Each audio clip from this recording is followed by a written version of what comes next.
Hello everyone, welcome or welcome back. In this video I am going to teach you how to get the better quality picture for your drawing or how to enhance the quality of your image to use it as the reference for your drawing.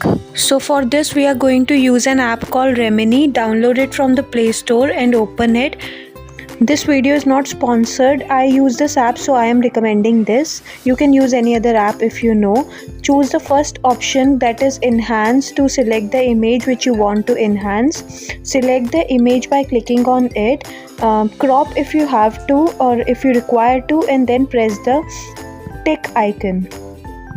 Wait for some time till it enhance your image, and after that you have to see one ad of some seconds. You can see the difference between the original image and the image that is enhanced. You can save it by clicking it, or you can enhance it once more, but I think that spoils the image, so do it once only. After that it will be saved in your albums. You can use it as your reference image. Thank you for watching. In coming videos I will be teaching you how to shade it and how to make a grid over the image, so make sure that you subscribe the channel.